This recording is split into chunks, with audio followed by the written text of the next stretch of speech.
The microphone over to the two discussion leaders, Reinhard and Mark. But before I do, I'd like to thank again all the speakers from this afternoon for great talks. Why don't you grab that, Reinhard?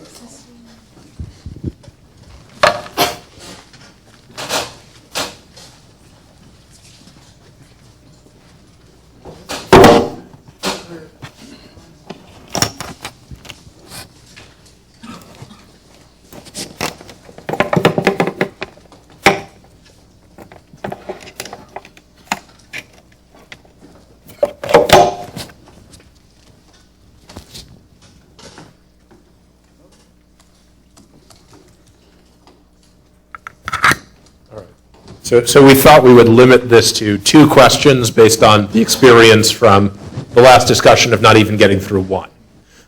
So our 2 questions are written up there, and we have one observationally focused, one theory focused.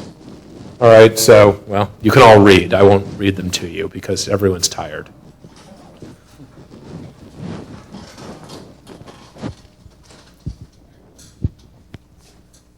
One thing that confuses me, and I'd like to hear from the experts. So, in terms of whether things scale with Redshift, the first question. I was starting to adopt this picture where star formation, all star formation happens in giant molecular clouds. And in a given giant molecular cloud, things are locally regulated. There's some turbulence that's drifting, supersonic turbulence, and a certain fraction of a giant molecular cloud turns into stars with an efficiency that's roughly always the same, just local physics. Now, if you then want to change things with Redshift or with mass or anything, you have to basically change the rate at which you turn gas into molecular gas. And that's how I was sort of thinking about the picture. But now I got very confused when Linda showed this morning that along the specific star formation rate, along the specific, what is it called, the star formation sequence, perpendicular to it, things scale that the distance from the median scales with the molecular mass to the 0.5 or something. So that suggests there is another parameter. And Reinhard was saying, well, it has to do with the surface density of gas, but what is the surface density of the volume density? So the picture that everything is regulated by just the rate at which I turn gas into molecular gas, and then it is a fixed rate. Is that should I leave that over? If we go back to some of the basic picture, you have collapse on a free fall time scale in a turbulent medium. Mark's work. Then you would think there should be dependence on local volume density. And if such a parameter varies, and that could vary, it does vary in the Milky Way, that's been shown, then you What varies? Are we not talking about the density structure of individual GMCs are different? A GMC in the outskirts of a galaxy has a different density structure than the inner part of the galaxy? Well, in this case, where you would say a more gas-rich system, that's the other parameter which varies as you go up and down. The local volume density, the galaxy does not get bigger. If anything, it gets smaller as you go up. The volume densities could go up, the free fall times could go down, and so that looks like a lower depletion, a smaller depletion time scale. Yeah, I'd add that the statement that there's sort of a constant efficiency should be understood as per dynamical time. And the dynamical time is not required to be the same in all molecular clouds. In local star-forming galaxies, the first order all molecular clouds look sort of the same in a normal star-forming disk. But even in the local universe, if I go look at ARC-220, for example, some major merger, right there, we know the mean density of molecular gas in ARC-220 is way higher than it is in a Milky Way molecular cloud. But is that because I pack more GMCs in a certain volume and each individual GMC looks still like a GMC? No, no. That's a crucial thing. Okay. Yes. I mean, in the way we know this, one piece of evidence, and I can't remember who showed this plot, maybe Linda or maybe you, the HCN to CO ratio. Right, so HCN is a dense gas, is a tracer that doesn't start getting excited until the density is sort of 10 to the 4, 10 to the 5. CO can be excited at closer to 10 to the 2. So if the density structure inside the GMCs were exactly the same, that should be invariant, and it observationally isn't. Let's face it, at this point for the distant universe, that's a conjecture. However, in the local universe, in the Milky Way, Charlie Lauder and others find that, okay? So the depletion time scale does vary, so to speak, in local clumps. too bad that David disappeared. David is still here. Maybe you want to say something about, the Herschel picture, how remarkably, to some extent, stable, so to speak, the properties of the dust is. You want to? Here,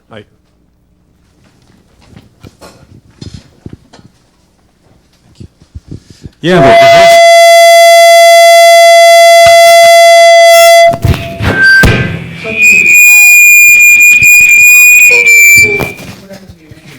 turn this off. I've rebooted. so I guess everyone agrees. No, it's true that we are surprised by the universality of the ACDs of galaxies in the infrared, even though there is a small variation. And the ACDs are very sensitive to the geometry of the star formation, of the destruction of the dust grains, and up to redshift 3, we don't see major evolution. And in fact, one thing I didn't show is that even when we look at the ACD shape as a tracer of star formation rate density, we have used an index called IR8 index, and when we compare that to the projected star formation rate densities with ALMA, it's also correlates very well. So that goes together in the direction of saying that indeed there is no major change. There is a a small evolution. For example, main sequence galaxies have, let's say at high redshift, have a T-dust which is larger than at low redshift, but it's marginal, and they are a bit more compact. But it's a very tight evolution. No major difference, I would say, from Herschel. One question I would have is on the group at Suckley and our group tend to agree from different perspectives quite well. Where I think our view is moving apart a little bit, and Linda mentioned that, is the bimodality. So the fact that, you look at the extreme local star formers, up to 20, there indeed the gas is rather warmish, and it's really dense. So the dense gas fraction is very high. And so that's a different kind of a object, so to speak, from your, disk galaxy at redshift 0. So I think, could you maybe say a few words how your views develop on whether there is really truly only two modes, or whether you can sort of basically have a mixture of different components of density, a distribution function, where then the most extreme one is only reached in the most extreme environments. So it's true that it's true that there is no clear evidence for a true bimodality in the sense of two clouds clearly separate, and part of the tension of the gap that you were seeing in the Schmidt-Kennicut relation, for example, before, was coming from the alpha CO, and then it all depends on do you jump from one alpha CO to the other. For the moment, the comparison of the dust masses from the infrared and the alpha CO, as you said, are very consistent, but there is clearly some galaxies filling in between. Now, whether you need two really physical different mechanisms, or just some other, let's say, dynamical instabilities triggering stronger star formation, it's not obvious. One thing that is puzzling to me is that simulations of gas-rich galaxies with 50% gas, when, for example, the work of Florent Renaud, I don't know if he's here, was showing that, for example, when you have local galaxies with 10% of gas, it's the compressive turbulence that is the main driver of the starburst when you have a merger. But then when you go at redshift 2, where you have 50% of gas, there has been some simulation showing that there, the gas is so turbulent that the merger doesn't impact anymore. So we don't know how to make a starburst from a merger. So this two mode is not of use to me anymore when you have a high gas fraction, because you don't even know how to make a starburst with a merger. Maybe I can, before we go to Avishai. Alison, I'd like to go to your observations. Since you do see a significant change in the interstellar medium, this is the ionized interstellar medium, could you remind us perhaps of how large these changes in the ionization parameter and the density are compared to your local redshift 0 disk galaxy?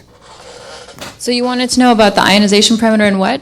What else? And also the local volume density of ionized gas from the sulfur 2 Sure, or sure, oxygen sure. 2? So we measure electron densities with O2 primarily instead of sulfur 2, but we see about 200 to 300 per cubic centimeter, which is elevated with respect to what is typically assumed in the local universe, but it's not unheard of in the local universe. How large is the typical number?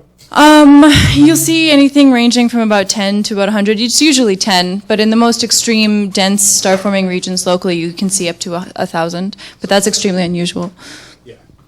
It should be understood, I mean, just with respect to that, there's a huge amount of selection bias in there. I mean, there certainly are H2 regions that have densities of 10 to the 4 or 10 to the 5. You just don't see them in the optical because they're hypercompact and they're buried under 500 magnitudes of extinction, and you only see them in the radio.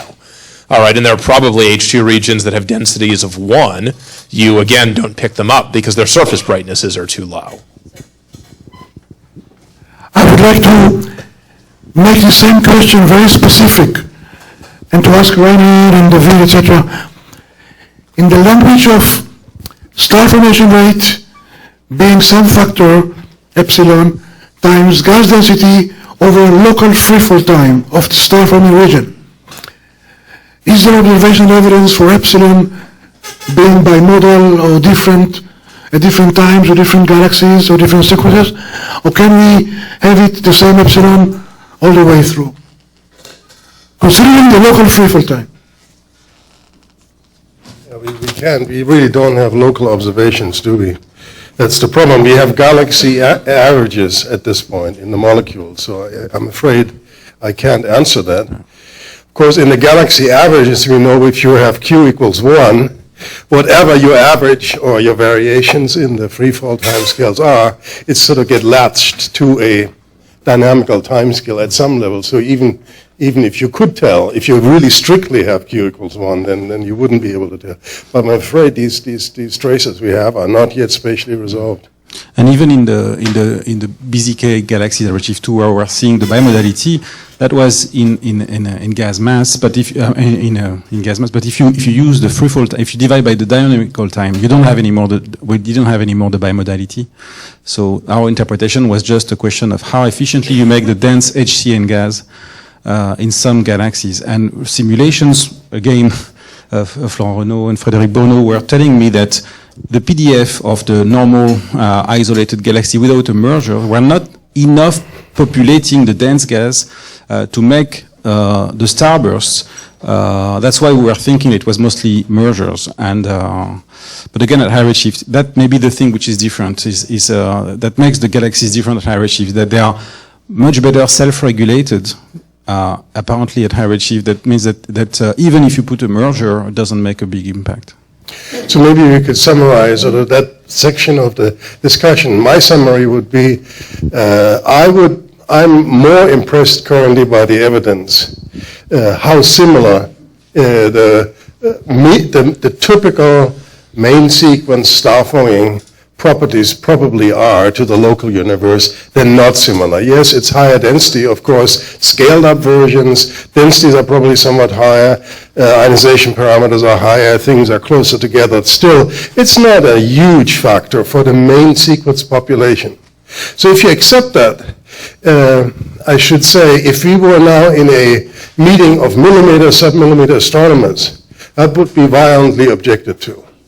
Because the millimeter community, indeed, very much still sees the Maddow-Lilly plot and recalls that if you look at the submillimeter view of the HDF, you may recall that, there's 3 objects in there, and they have this, totally a significant contribution to the far-infrared luminosity density, and therefore, per object, you have this, enormous amount of star formation rate. And for them, the UNOC phenomenon is an extreme phenomenon, which then at high redshift is still more extreme. I just want to point that out, that it's really a cultural difference between the UV optical simulator community on the one hand, and then those people who have come typically from outliers and really have studied the most extreme objects.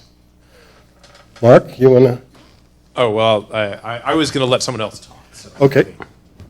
Or Dave, I think David wanted to comment on that. Then I could bring up the theory question.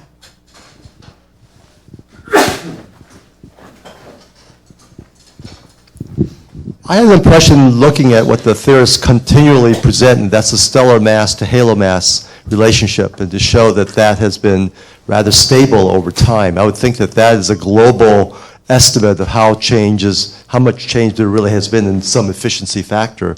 So am I misinterpreting the value of that diagram and answering this question in some direct way? That yes, there are all these different effects that changing one way or another, but perhaps by coincidence they all conspire to each other to then end up giving an average efficiency at a given halo mass that's similar at high to low redshift, despite changes in metallicity and accretion rate and the typical size galaxies and all these other things that we've been talking about during this conference. So I'd love to hear people's reaction to that sort of simple Well, view. of course, on the other hand, if you look at the feedback, the wind phenomenon is a relatively rare phenomenon in the local universe. You have to go to the outliers to see that well.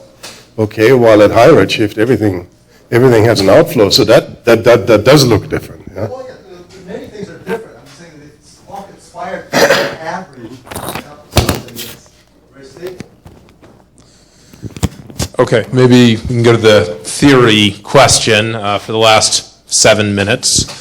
So, what prompted me to put this up is in the last day or two, I have seen, let's see, so we saw the fire talks where feedback rules the world and your small-scale star formation recipe is utterly irrelevant.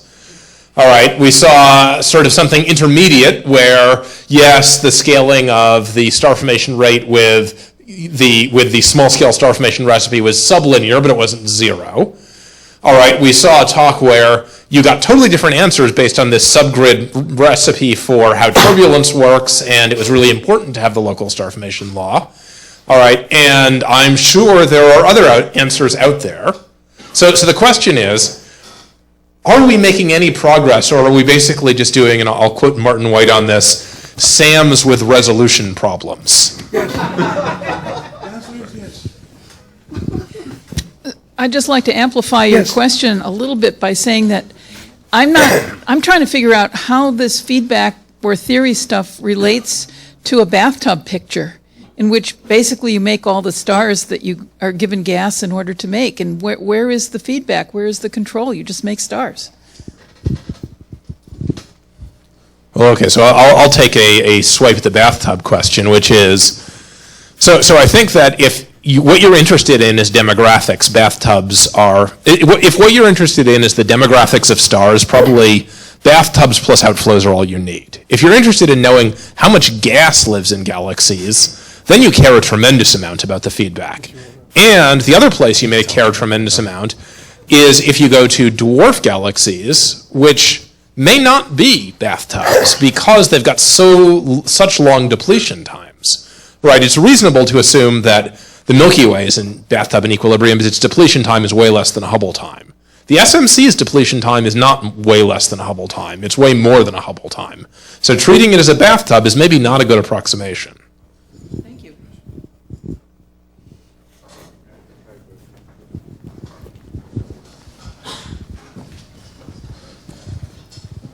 I guess this bathtub model might work only in a very long time averages, even for other galaxies. If galaxies are bursty and you average over many different bursts, then there is some regulation with the overall gas inflow, how much it gets in, how much it was ejected out.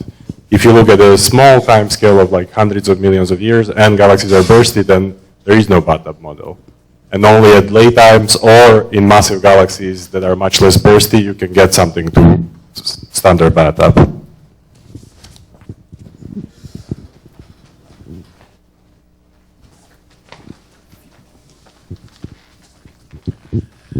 I just want to make an interesting comment based on a paper by Nelson et al. From the illustrious simulations. So they play around with different feedback, weak feedback and strong feedback. And this is for Stanley's question. It did not make a big difference to the overall star formation rate, because when you had strong feedback, you also had strong recycling, and the stuff came back. Eventually, if you looked at the input of gas, net inflow, just around the galaxy, it was almost the same when you had strong feedback or weak feedback.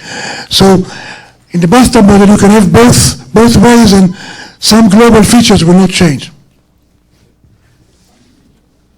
But my answer to the question is yes.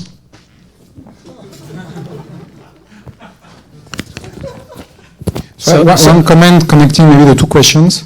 I had the feeling that what Reinhard was saying is that high-redshift galaxies are surprisingly regular in their properties.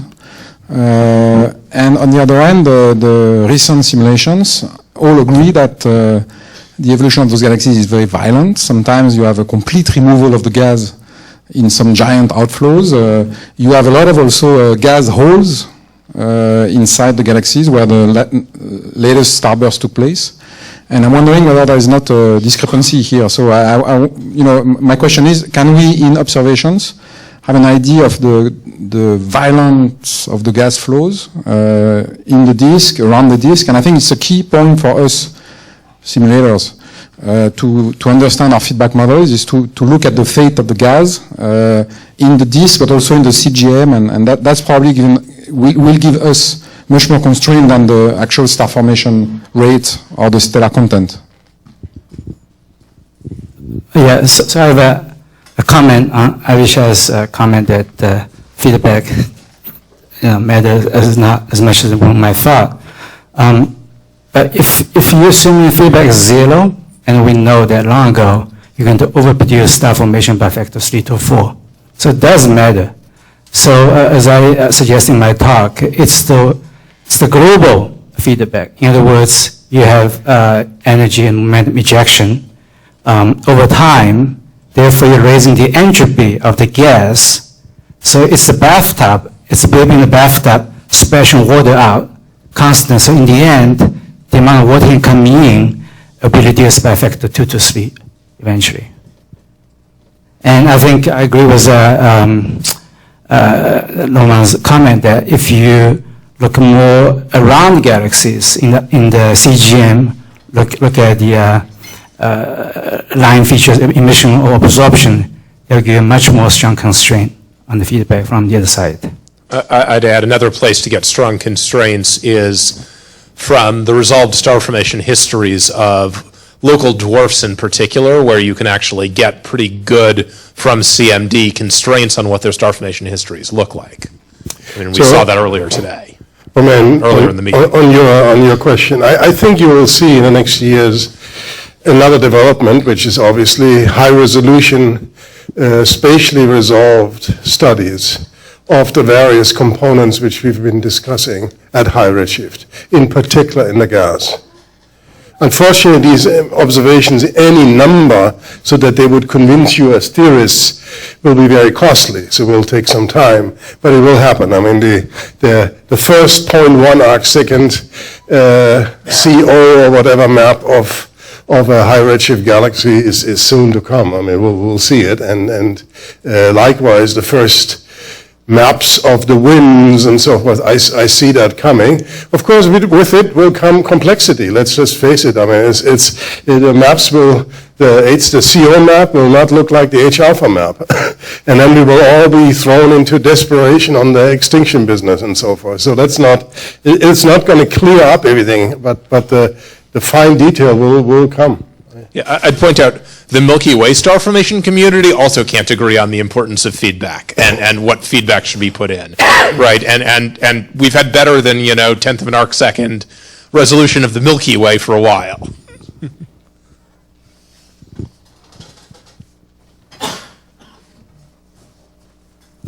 Just to comment on what Renyu was saying, you're right that if we turn off feedback altogether, we have a problem in terms of we make too many stars, but that's because you're looking at a statistic that says something like, what is my stellar galaxy mass function?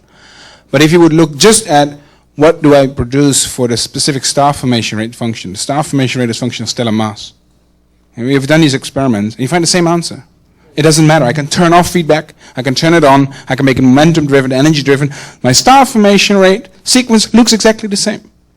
Okay, and that's hinting at certain things have just no information content regarding the feedback. That you get the scaling with redshift comes out no matter what you do. But supply, so gas coming in, you're going to form some fraction of it.